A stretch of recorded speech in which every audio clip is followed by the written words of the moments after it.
Tarantino doesn't overwhelm the audience with violence right away. Instead, he makes them lean in, so close that they forget to breathe. Quentin Tarantino's writing is like no other. It is not like just telling a story. It creates moments that grab and hold interest. From the tense dialogue in Pulp Fiction, English, motherfucker, do you speak it? Yes. Then you know what I'm saying. Describe what Marcellus Wallace looks like. to the slow-burning suspense in Inglourious Basterds, Es un vecchio amico mio, Colonello Hans Landa della SS. to the continuous tension in The Hateful Eight, I'll tell you what the cavalry didn't look kindly on. Mannix's marauders, that's what. The fact that Erskine Mannix's little boy would talk about anybody else's behavior during wartime? Tarantino's scenes are masterfully crafted to maintain the audience's interest. Today, our focus is on Tarantino's use of tension, expectations, and writing to create scenes that are memorable and feel natural. Let's get started. When it comes to writers today, very few can match Quentin Tarantino's knack for unforgettable dialogue. His scenes always carry conflict, stakes, and tension. Before breaking down exactly how this is achieved, it's helpful to look at some prime examples of Tarantino's craft. Forget it, it's too risky. I'm through doing that shit.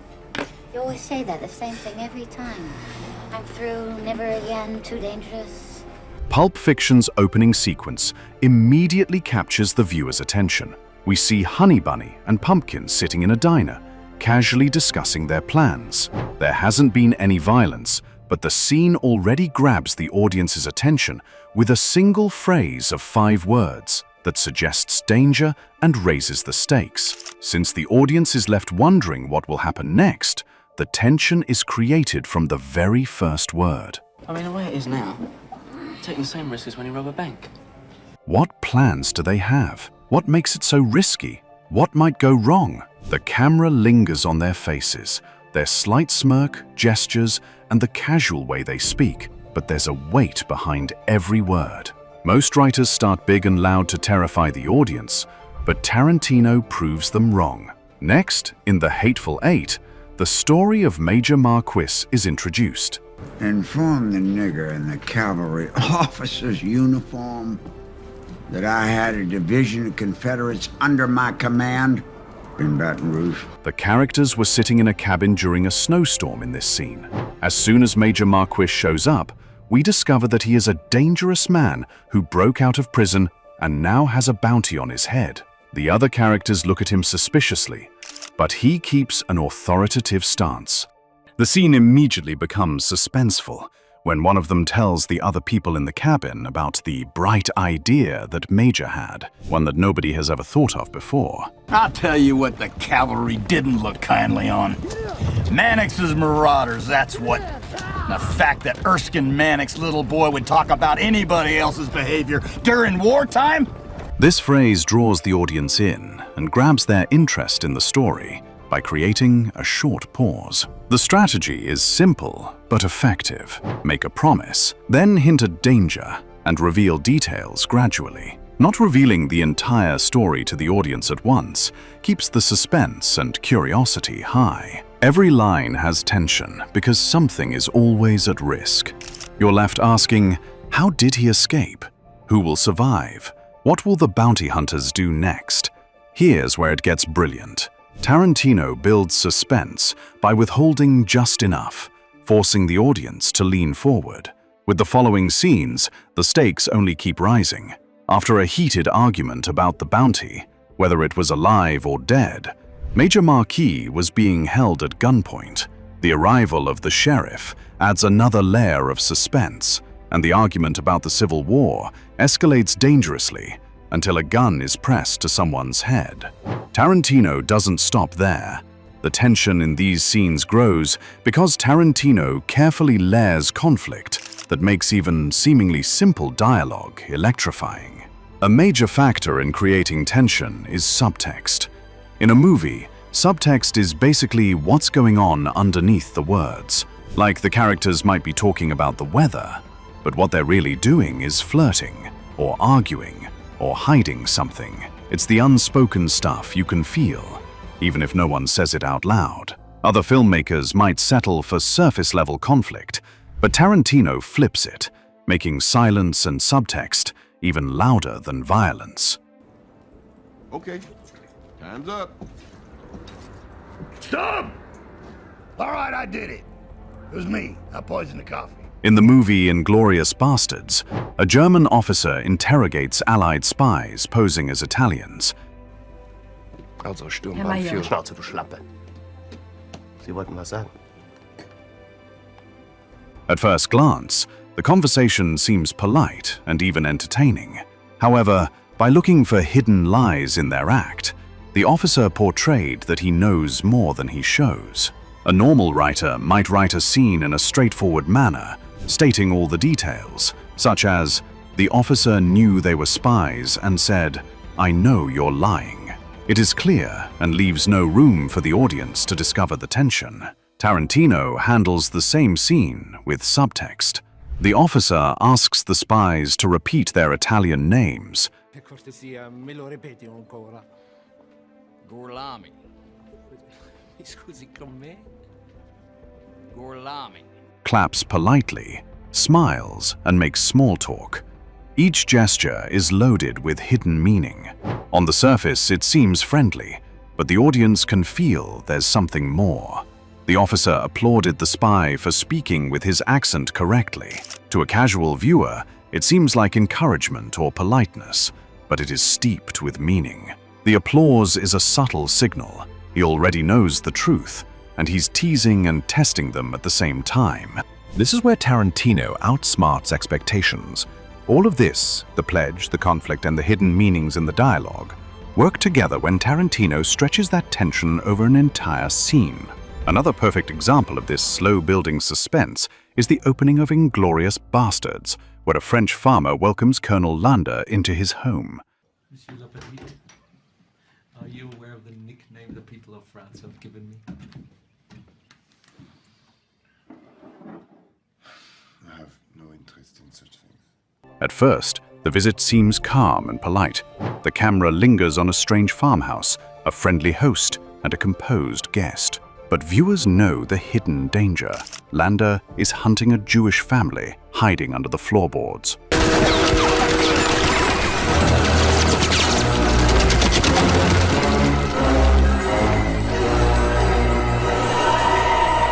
That's Tarantino's trick. Since the audience already knows more than the characters, they imagine the worst-case scenario, like a snowball rolling downhill, gathering speed and weight, building a growing sense of danger until the confrontation finally arrives. Landa speaks calmly, but every question feels like he's burrowing into the truth.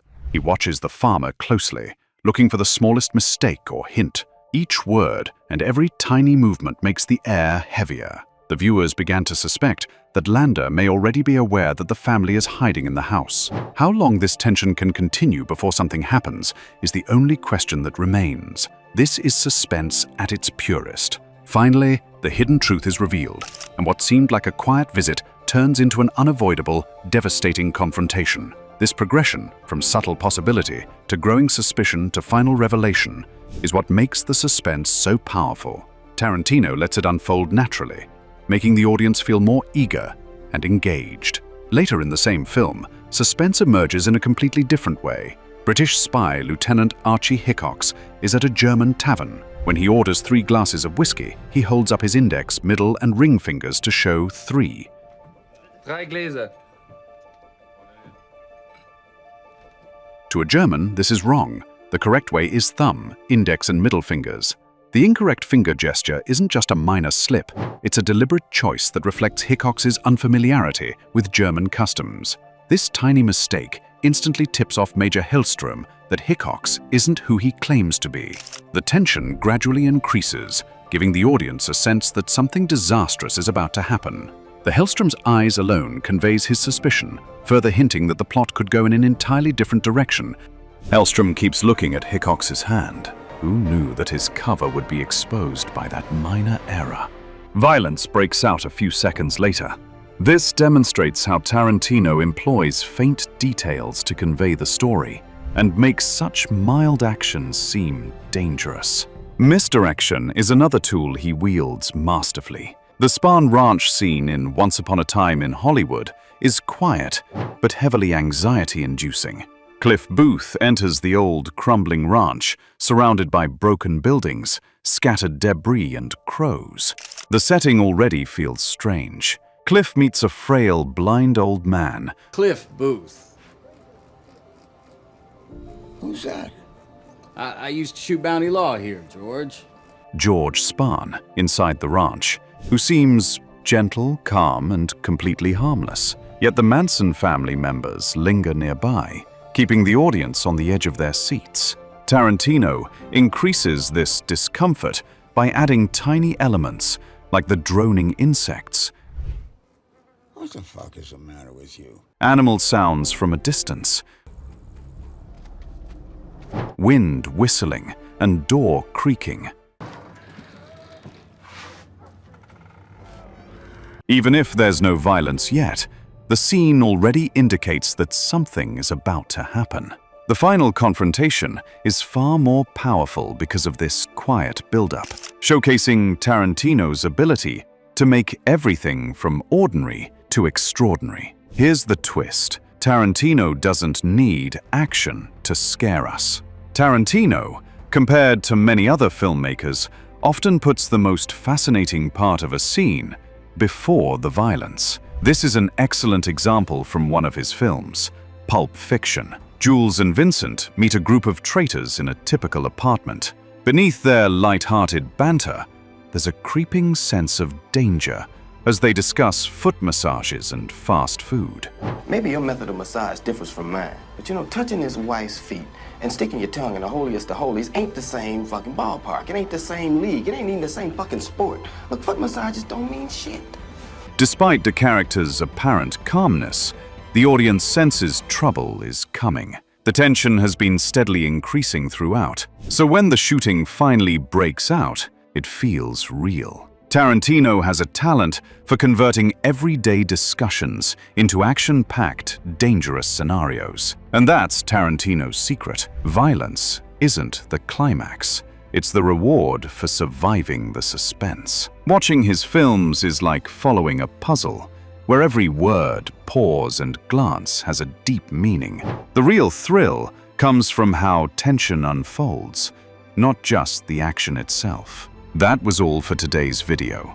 Hope you enjoyed it. Before you go, we have a question for you. Which scene gripped you the most, or made you notice something you missed the first time? Share your thoughts below. Don't forget to like and share. For more deep dives into iconic scenes and storytelling secrets, subscribe to our channel.